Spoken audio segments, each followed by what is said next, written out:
In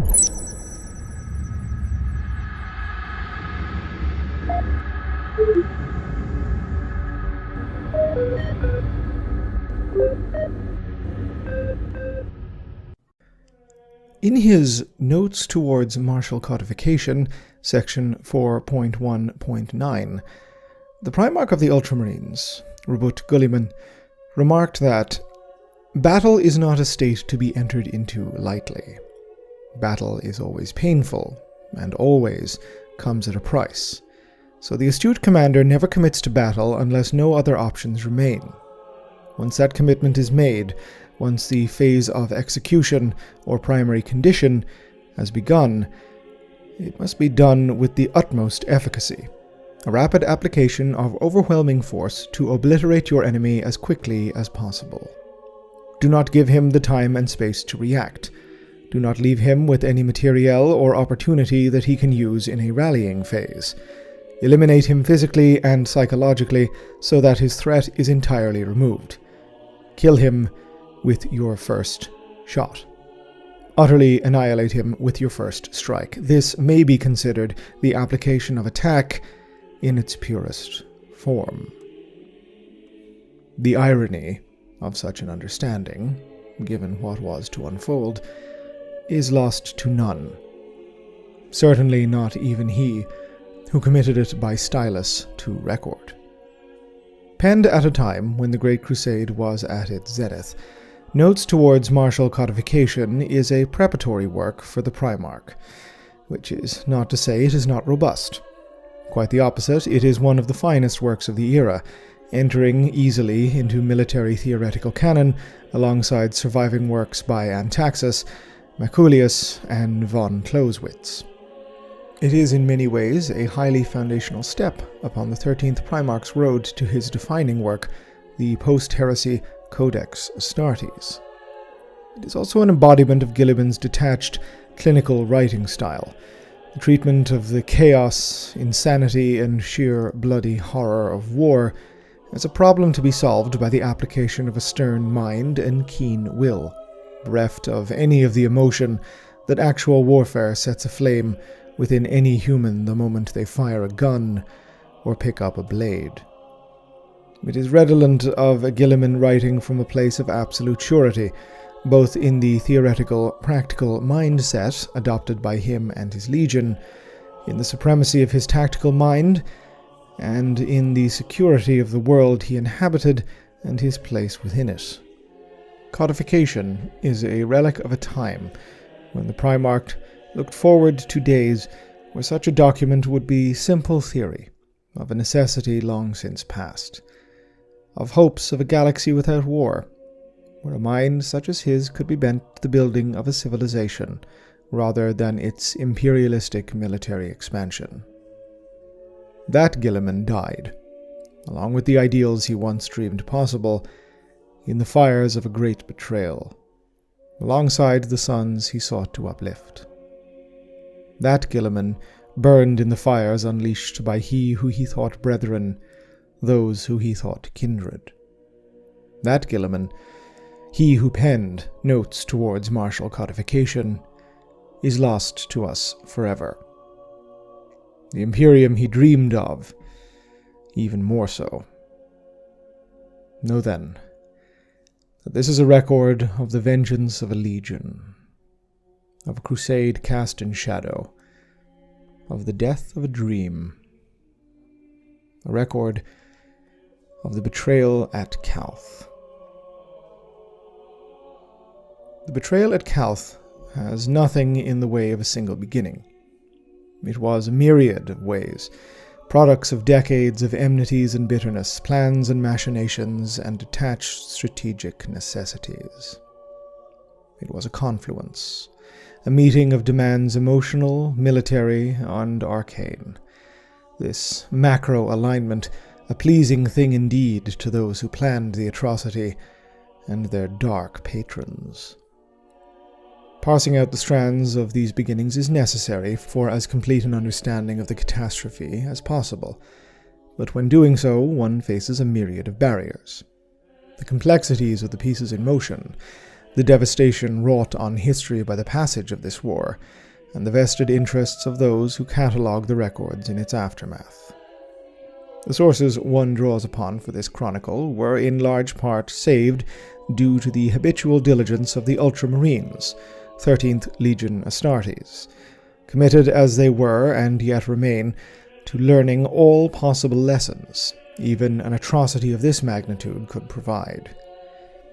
From the battle itself, its aftermath, to the years of rebuilding and scouring that followed, the eventual cessation of hostilities in the volume, the 13th Legion extensively documented Calth and all combat actions that took place in and around the Viridia system, in the hopes that future generations of Imperial citizens may avoid such calamities as had been committed against them. One particular source, a foundational one for any discourse regarding this event, funnily enough, comes from a Gloriana-class battleship named the Chronicle of Ash, bound to the 17th Legion Word-Bearers, captured by the Ultramarines in 017 M31, 3 years standard after the Siege of Terra. The ship, defended by a mere handful of support cruisers, had seemingly spent the entirety of the heresy, and the years since, reaving its way through the eastern fringe. Her capture was a boon to the Imperium in many ways, rather than simply ending the threat that she posed. Her massive internal halls were covered in their entirety with what appeared to be the sum total history of the Word-Bearers Legion and their accomplishments, penned in spidery runes of dead Colchis. For years, the earliest members of the Inquisition painstakingly catalogued the writings, parsing out secrets hitherto unknown to the Imperium and transcribing them into tomes that would later be sealed under maximal security protocols and inviolate mimetic defenses, lest the taint so profound amongst members of that damnable legion be transmissible through their runic language. Few commented on the profound and twisted mirror the Chronicle of Ash represented. Just as the Ultramarines had endeavored to learn all they could from Calth, so too had the Word-Bearers sought to document and record their own history of the event, for purposes altogether of more dread intent. For the Word-Bearers, the origins of Calth are twofold. The first, and most natural, is the Dropsite Massacre at Istvan V, at which the Legion was present, and, according to some apocrypha, the first to open fire upon the unsuspecting Iron Hands, Raven Guard, and Salamander's loyalists they had been meant to reinforce. On that world's black sands had the opening salvos of the heresy truly been fired, the War Master Horus Lupercal breaking the compact of brotherhood that had been the Legiones Astartes, and plunging the galaxy into a civil war the likes of which had never stained the stars. Despite the breaking of 3 whole legions, despite the scattering of their shattered remnants far and wide across the Imperium, despite 9 legions firmly at his beck and call, the War Master yet held no decisive military advantage. The disaster of dealing with loyalist elements within the original 4 traitor legions during the betrayal at Istvan III, and the defiance of the surprised yet furious loyalists at the Dropsite Massacre had stymied the War Master's progress, just enough to deprive him of the total surprise he would have needed to seize core Imperial systems and Terra itself with minimal resistance. The delays, coupled with those loyalists that had managed to flee the massacres, most notably those aboard the heavy frigate Eisenstein, meant that the Imperium and the Emperor would eventually come to learn of the treason, sooner than Horus could reach Terra. There would be no quick victory. Once roused, the Imperium would raise mighty armies in retribution, and shore up its defenses against him. Potentially billions of loyal soldiery would stand between the War Master and the walls of the Imperial Palace, to make no mention of Horus's brother Primarchs and their own legions. Of those that had fallen on Istvan, the 10th Legion Iron Hands and their now dead Primarch Ferrus Manus was a grievous loss to the Imperium indeed, But for all their loyalty, they, and the sundered 19th Legion Raven Guard and 18th Legion Salamanders, were never the largest of the Legiones Astartes, the latter two in particular ranking as amongst the smallest in terms of numerical disposition. Opposing Horus would now be the largest of the legions that were not pledged to him. The Blood Angels rivaled his brother Perturabo's Iron Warriors in size, and Horus knew within his hearts that the warriors of Sanguinius would, in a straight fight, likely be worth more than the dour corpse grinders of the Fourth. The Lion's 1st Legion Dark Angels, despite still recovering decades after their mauling at the hands of the Xenos Rangda, were lethal beyond the capabilities of any other legion, and yet formidable in numbers besides. And then there were the Ultramarines, the noble 13th of Rubut Guliman, vast beyond all others, some 250,000 Astartes at least, and possessing an industrial and recruitment base that could be ramped up to astonishing capacities in scarcely any time at all. These were paramount threats. The Loyalists had lost one Primarch, missing 2 more, and were deprived of 3 entire legions, yet numerically, the remaining were more than enough to tip the scales against Horus if left unchecked. The War Master had, of course, foreseen this potential eventuality, and had bent his machinations to tempering the threat that Loyalists could pose to him. Knowing he nor any of his traitor kin would not possibly be able to sway the loyal brethren that yet remained to his camp, he sought instead to ensure their ability to reap vengeance against him was compromised in the fullest of ways. To the Dark Angels he assigned purgation operations in the Thramas reaches, far to the galactic east, at the very edge of the Emperor's light, seeking to simply remove the Lion and his sons from the board for as long as possible, by placing them as far away as possible. The Space Wolves had already been maneuvered into the burning of Prospero, bleeding them horribly, and were currently licking their wounds, wandering into the coils of the traitor Alpha Legion, who were also attempting to pin down their mercurial 5th Legion White Scars. The Blood Angels were dispatched to a grand trap in the Cygnus cluster, arranged in concert with the War Master's never-born allies from beyond the veil of reality. The Ultramarines required a far more direct approach. The 13th Legion had, since their reunification with their Primarch, expanded massively, creating for themselves an impressive empire within an empire, the 500 worlds of Ultramar.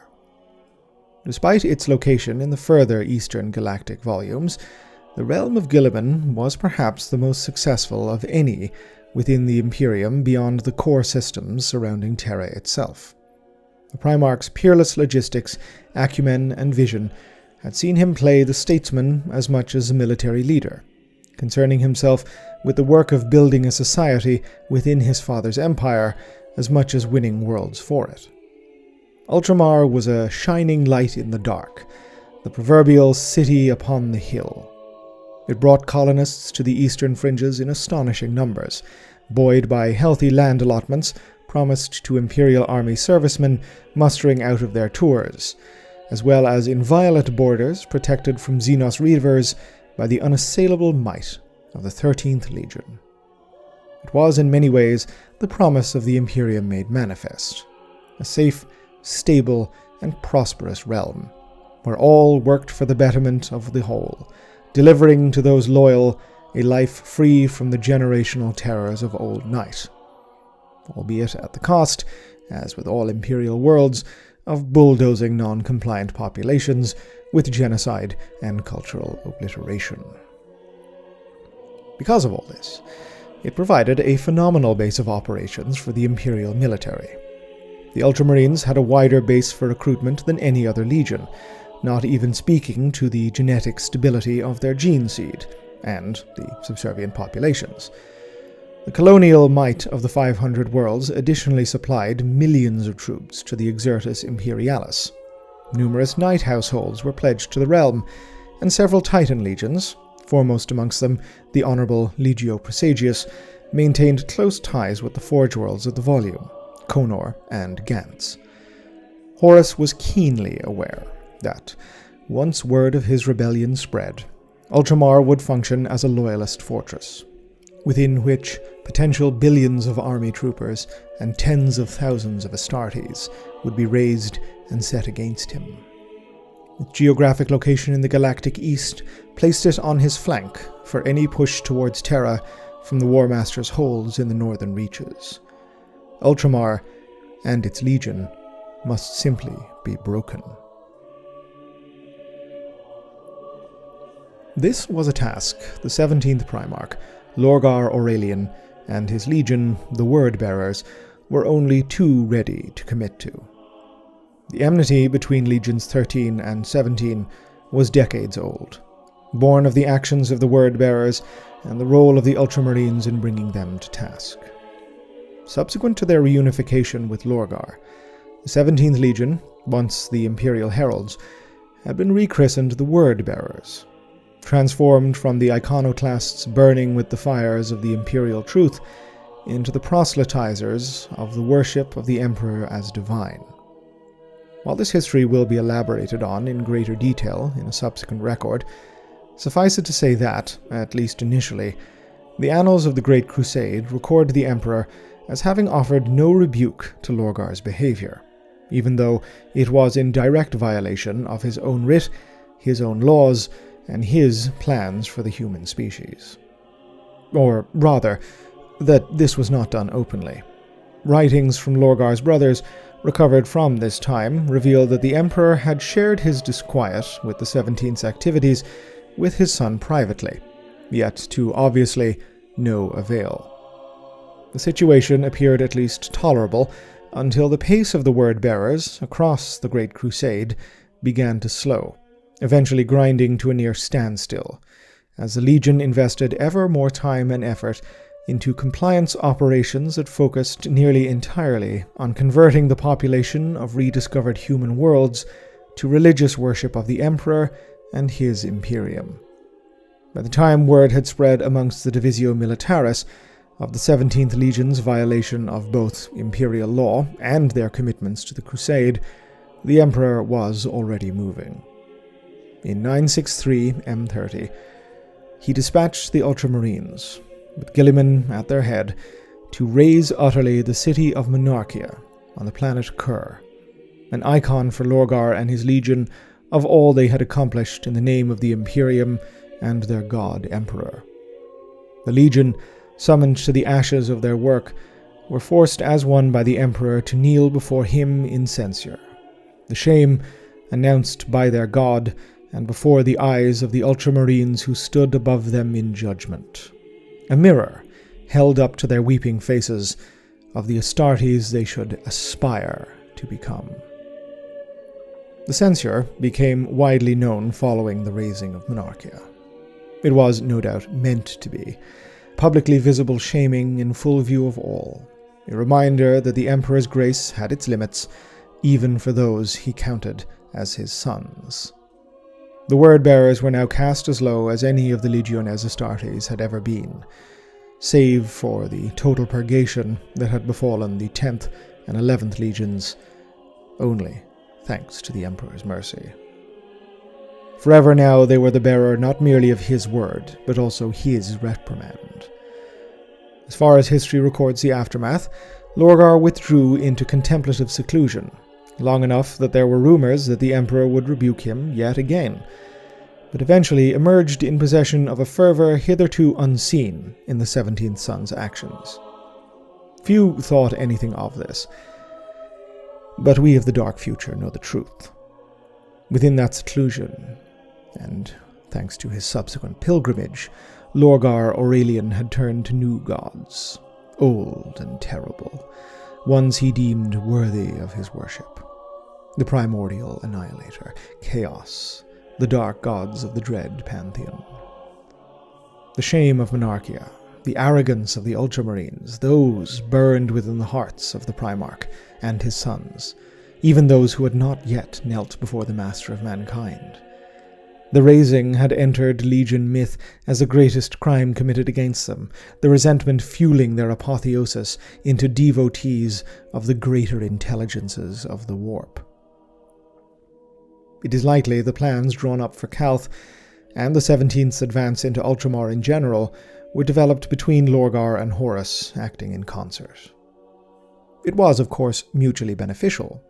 Horus knew well what drove his emotional, tempestuous brother, and sought to yoke his own plans to it, while Lorgar saw the perfect opportunity to advance the aims of his War Master, his gods, and the reaping of vengeance against his hated brother in one singular swoop.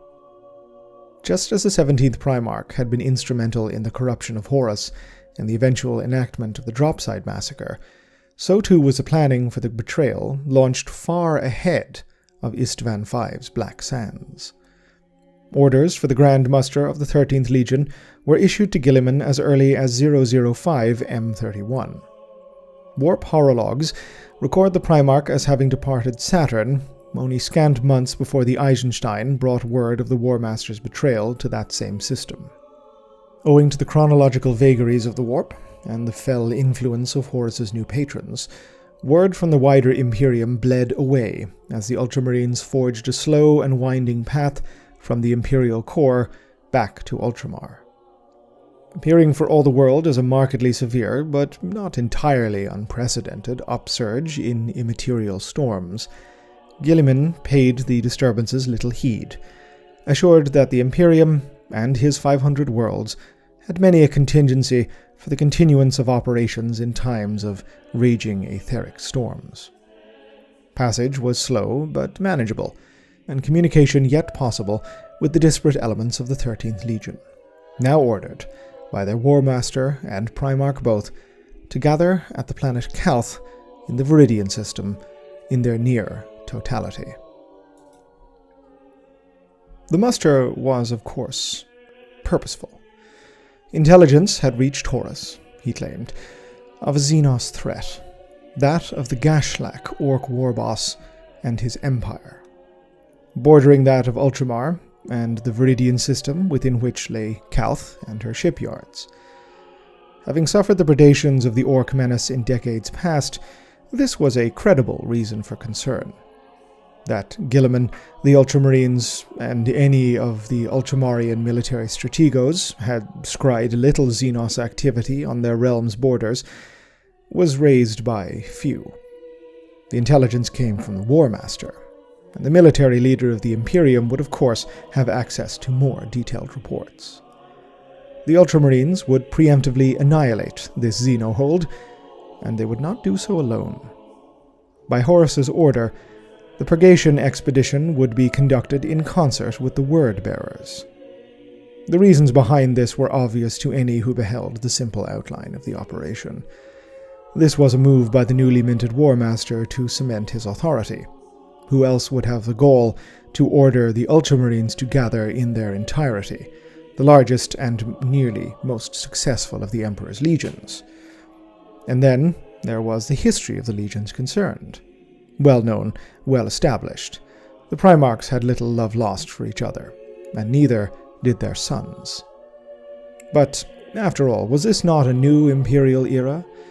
The Ulanor campaign had marked the end of true existential threats to the Imperium. The Empire and its Astartes were looking forward now to the future, and to what form that future would take. Was it not time to bury past disagreements and forge new brotherhoods? The War Master was taking two legions at odds and forcing them to work together despite their apparent wishes. It had all the hallmarks of the blunt, well-meaning, and at the same time keenly observant Horus Lupercal. Here was the perfect opportunity, no doubt, to bury the proverbial Gladius. Feelings amongst the Ultramarines at all levels were quite mixed. The more idealistic of the Legion looked forward to an opportunity to move beyond the years of the past, some openly delighting in what they may learn from the 17th Legion, a force that had appeared to have truly changed in the decades since the censure. Others were more choleric. This was pageantry, they opined, or worse, charity. granting the word-bearers a chance to win some glory on the coattails of the 13th Legion, who would of course be doing the real work of the campaign. Yet others, of a more practical mien, decried the ludicrous overkill the upcoming purgation represented. There was simply no way the xenohold of the orcs required the material strength being committed. Not merely 2 legions, but their primarchs as well. Whatever the political considerations, surely this was simply too much. The politics of it all were obvious, and simply paved over. Guilliman saw this all for what it was, and nevertheless resolved to its commitment without protest, seeing the value in renewed brotherhood, and ceding to the authority that his brother Horus was still clearly needing to project. Of course, the true intent behind the muster was only made obvious in dreadful hindsight. Indeed, the Gashlak Xenohold, as presented by Horus to the Divisio Militaris as a massive threat to Ultramar's sanctity, is likely to simply have never existed at all. Investigations subsequent to the heresy revealed little in the way of evidence for any orc infestation in the volumes outlined by the War Master's missives. At best, several Xenos raids on the fortress world of Galsoria can be verifiable across records at the time, but of the supposed war boss Gashlak, nothing can be verified in documentation that did not have Horus's direct involvement in creating. Given what occurred, it is likely that the threat was entirely fictitious, serving to simply justify the removal of Guilliman and the bulk of the 13th Legion from the Imperial core worlds, and placing them in the path of Lorgar and his own schemes. That the Imperium would be warned of the treachery of the fallen legions was an eventuality now assured. Despite his fury at being robbed of complete shock, Horus was well aware that this had been a possible outcome, and had taken such into account. The first terrible acts of the heresy at the Istvan system had been accomplished. The traitors yet possessed the element of surprise, and a phenomenal capacity to effect confusion and disinformation in order to prolong the early stage of advantage. The fragile communications infrastructure of astro-telepathy was vulnerable to both capture, with traitor operatives ensuring the largest choirs in the surrounding volumes were silenced, and etheric disturbances, which were brewing at frightening speed and intensity in the aftermath of the Istvan atrocities. This, given Horus's new gods, has been supposed as being a part of some dark compact, the greater intelligences roiling the currents of their realm to speed the passage of their minions and deny that of their foes. The disturbances spreading from Istvan's position in the galactic north reached further and further outwards, smothering the ferbile dreams of astropaths galaxy-wide with a fugue state of nightmarish phantoms and malign portents. The surest word of treachery was carried, essentially alone, by loyalist craft fleeing the catastrophes that had befallen them, and these were ever dogged by ravenous traitor pursuers. Sometimes even in instances where they had managed to reach loyal worlds, too often did they find no means of passing their tales of betrayal to higher authorities, and that traitorous ships breached the warp impossibly soon after they themselves had only limped back into real space. By 006 M31, the hand of Horus began to emerge, stretching over systems in the galactic north in the first moves of building his dark empire. Even as the first steps of the War Master on his long, bloody road to Terra were being trod, a combined armada of the 17th Legion Word-Bearers and 12th Legion World-Eaters was making astonishingly good progress towards Ultramar. Under the command of Lorgar and the 12th Primarch Angron, they made a segmentum-breaking force, even despite the wounds suffered by both at the Istvan atrocities. The World-Eaters, as precipitators of the ground war during Istvan III, had bled significant manpower, but those that remained were truly hardened killers, not to mention now twice blooded in combating fellow Astartes. The Word-Bearers supplemented their cousins' material strength considerably, having utilized the years since Monarchia to vastly swell their numbers in an effort to match that of the hated Ultramarines. They had also ensured to amass one of the largest void fleets of any legion, possessing at this stage over 100 capital ships, including 9 Gloriana-class, several of which had only recently been captured as prizes from the now shattered legions in titanic void clashes above the Dropside Massacre. To supplement this were 3 Abyss-class super battleships, the Trisagion, the Blessed Lady, and the Furious Abyss herself, considered to be amongst the most powerful void ships ever constructed by the hands of mankind. The fleet of the World Eaters was somewhat lesser in terms of sheer tonnage, but had a storied reputation for aggression, and was outfitted accordingly, favouring viciously fast frigates and pursuit vessels armed with the vicious, iconic Ursus claws, designed to ensnare and deliver legionaries in bloody boarding actions. Led by the 17th's Fidelitas Lex and the 12th's Conqueror, the Armada carried some 300,000 Astartes and innumerable auxilia, both in the form of Imperial Army regiments and degenerate warp cults inducted by the Word-bearers. Their route is distressingly easy to trace. Their path was marked by a string of totally devastated systems, gruesome waypoint markers for the passage of the traitor brothers. There's little discernible reason for the choice of worlds the Armada was unleashed upon beyond simple proximity to their route. No capture or conquest was undertaken. No forces were left behind as garrisons. Populations were simply slaughtered. What slaves were taken appeared to be few. The fate of these poor worlds were marked either by butchery at the hands of the World Eaters, or human sacrifice by those of the Word-bearers. Death was either fast, a body broken in two by a chain axe, or slow, skin flayed and blood drained atop an altar to eldritch powers.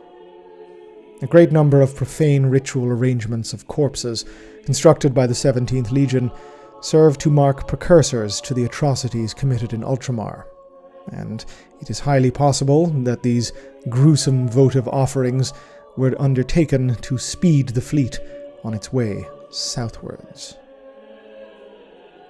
As history records it, the first Ultramarines to die at the hands of the 17th and 12th so-called Shadow Crusade were a garrison force on the world of Anorum, a military outpost initially seized by the 12th Expeditionary Fleet on its long march to Ultramar.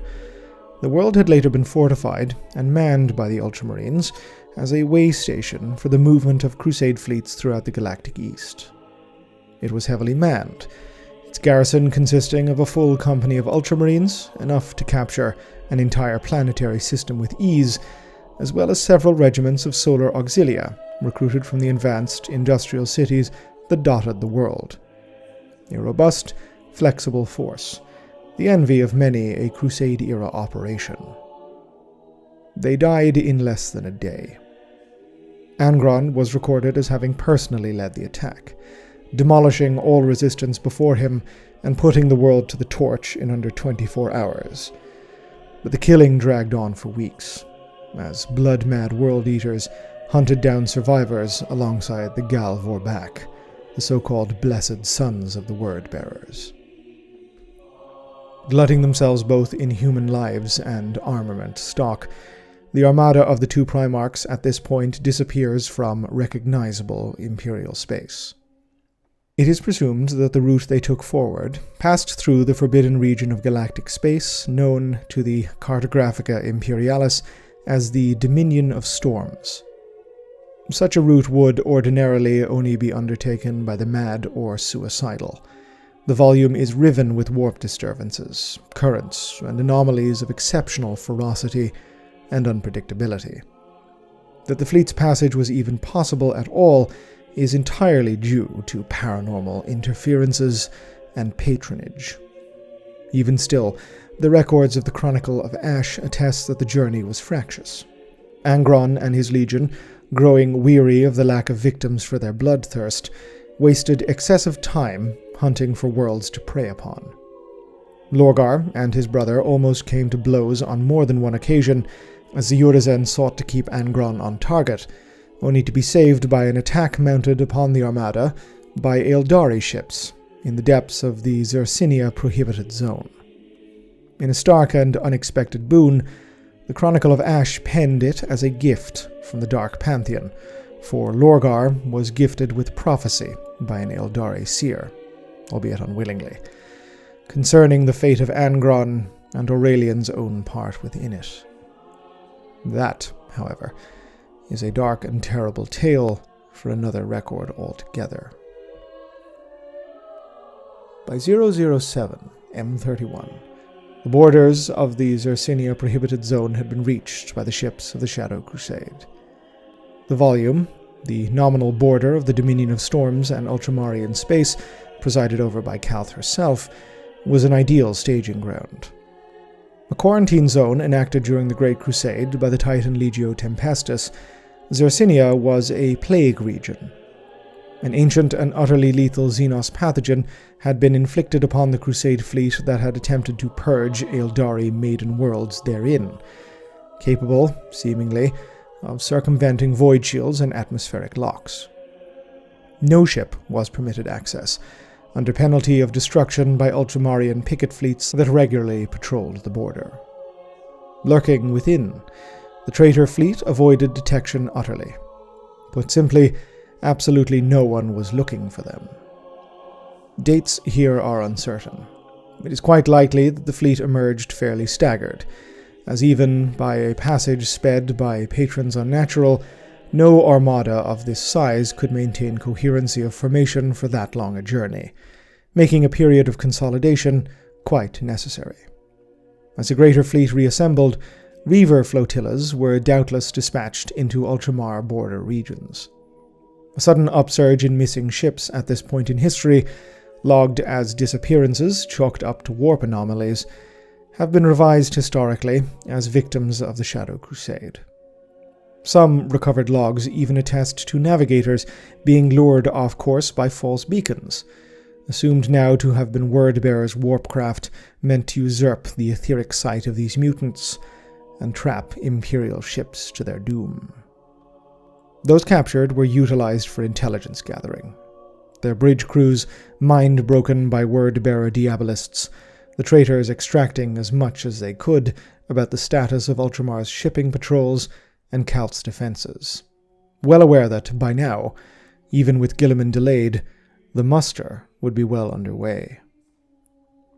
The information was vital to shoring up the traitors' plans for the system. While the defenses of the world, and of Ultramar itself, were no secret to the legions, them still being counted as brothers in arms, no legion would ever fully divulge its entire strength, especially after the burning of Prospero. Calth, of course, was not the only target. With hundreds of captive captains shorn of all intelligence they could render, the Shadow Crusade began to subdivide. The two Furious Abyss-class ships, Trisagion and Blessed Lady, formed up with the Fidelitas Lex and the Conqueror to make the core of one of the main thrusts, set against the war world of Armatura, the most fortified planet in the entirety of the 500 worlds after Macragge itself. The hub of the region's military might, Armatura was the center of the Ultramarine and Exertus Imperialis mustering and training, making its destruction as central to the entire traitor agenda.